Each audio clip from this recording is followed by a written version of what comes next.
కేసీఆర్ గారేమో అప్పు చేస్తే 4,17,000 కోట్లు 10 ఏళ్లలో, సంవత్సరానికి 41,000 కోట్లు అప్పు చేస్తే కేసీఆర్ గారు ఏం చేసిండ్రు? ఒక్కొక్క ఇటుక పేర్చుకుంటా రాష్ట్రానికి శాశ్వతంగా పనికొచ్చే నిర్మాణాలు చేపట్టింది. మరి మీరేం చేస్తున్నారు అంటే ఒక్క ఇటుక పెట్టినవా? ఎక్కడన్నా ఒక ఇందిరా మిల్లు కట్టినవా? ఒక కాలువ కట్టినవా? ఒక ప్రాజెక్టు కట్టినవా? హైదరాబాద్లో ఒక కొత్త బిల్డింగ్ కట్టినవా? ఏవిలో ప్రజలకు పనికొచ్చి ఒక పని చేసినావా? చేయలే. మరి నేను ఇంకొక మాట అడుగుతున్నా, ప్రజలన్నీ గమనిస్తున్నారు.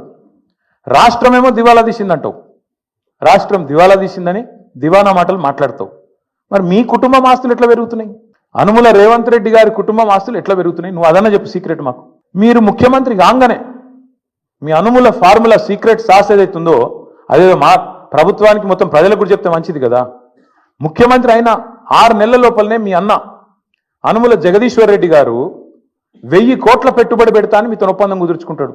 స్వచ్ఛ బయో అనే కంపెనీ వస్తుంది, 1000 కోట్ల పెట్టుబడి పెడతాను ఆయన కట్టుకొస్తాడు.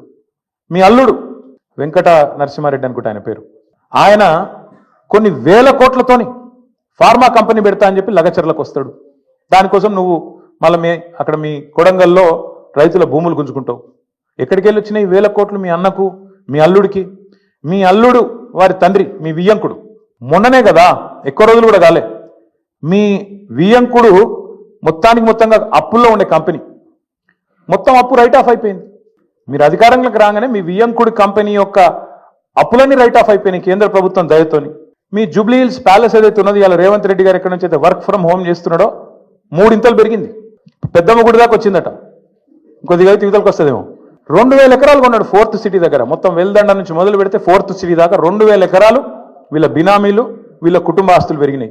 10 లక్షలు కూడా పెట్టుబడి లేని నీ బామ్మర్ది సృజన్ రెడ్డి 1,137 కోట్ల కాంట్రాక్ట్ వచ్చింది. నీ అల్లుడు ఆస్తి పెరుగుతుంది, నీ బామ్మర్ది ఆస్తి పెరుగుతుంది, నీ కొండలరెడ్డి ఆస్తి పెరుగుతుంది, తిరుపతి రెడ్డి ఆస్తి పెరుగుతుంది, నీ వియంకున అప్పులు రైట్ ఆఫ్ అవుతాయి, నీ ఇల్లు 3 ఇంతలు పెరుగుతుంది. కానీ రాష్ట్రం మాత్రం సంకనాకిపోతుంది, దివాలా అయిపోతుంది. ఎట్లయితుంది మరి ఇది? అందుకే మేము అంటున్నాం, ఈ సీక్రెట్ ఏందో చెప్పండి మాకు కూడా, రాష్ట్రానికి చెప్పండి. మీ అన్నదమ్ములు, మీ కుటుంబ సభ్యులు, వాళ్ళ అప్పులు, వాళ్ళ ఆస్తుల గురించి కూడా చెప్పు. ఎట్లా పెడుతున్నారు సడన్గా పెట్టుబడులు పెద్ద ఎత్తున? అవి కూడా బయట పెట్టు. తెలంగాణ ఆస్తులు తగ్గుతున్నాయి ఎట్లా, అనుముల కుటుంబం ఆస్తులు పెరుగుతున్నాయి ఎట్లా ఖచ్చితంగా చెప్పాలి.